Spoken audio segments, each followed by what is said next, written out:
My dear friends, members of the All India Anglo-Indian Association spread across 63 branches, and fellow Indians, as we celebrate yet another Independence Day, it is time once again to reflect and introspect.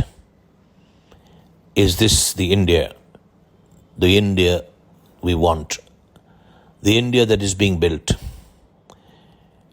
Many years ago, the great poet Rabindranath Tagore wrote, "Where the mind is without fear, that is the India he wanted.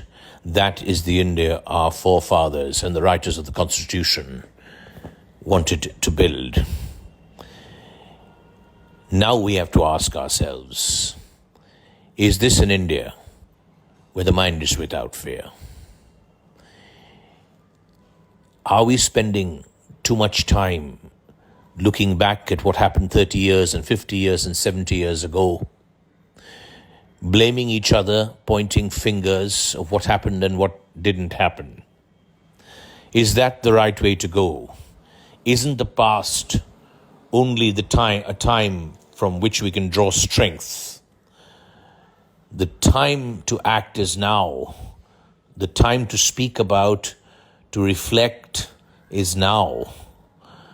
What is gone, and who is to blame is hardly relevant. What is relevant is what is happening now, or what is not happening now.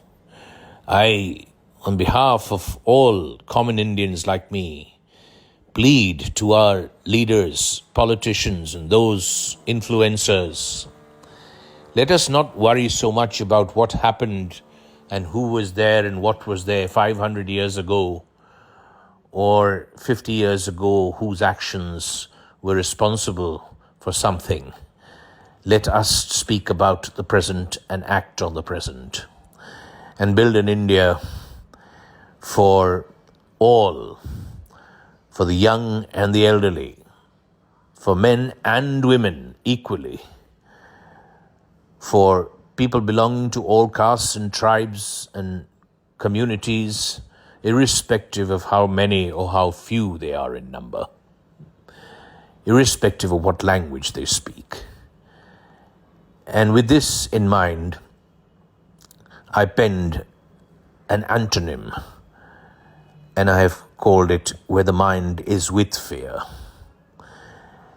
And while I fear this may come true, I pray that the India we don't want will never become a reality. So with great respect towards the great poet Rabindranath, I have written these lines for an India I do not want to see, and I hope an India that never becomes a reality, where the mind is with fear.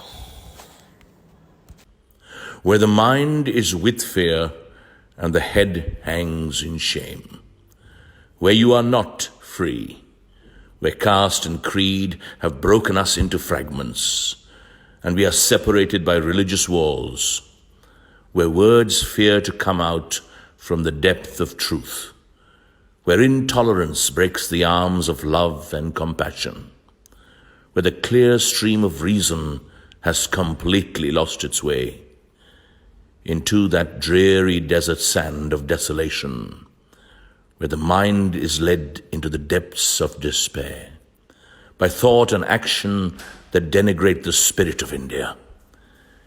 In that hell of hatred, my father, let not my country burn. Friends, let's think about it, and let us do away or lessen the high degree of anger, of intolerance, of spitting out at each other. That has to come down. Then and only then will this be an India where the mind is without fear. God bless each one of us and our great country. Jai Hind.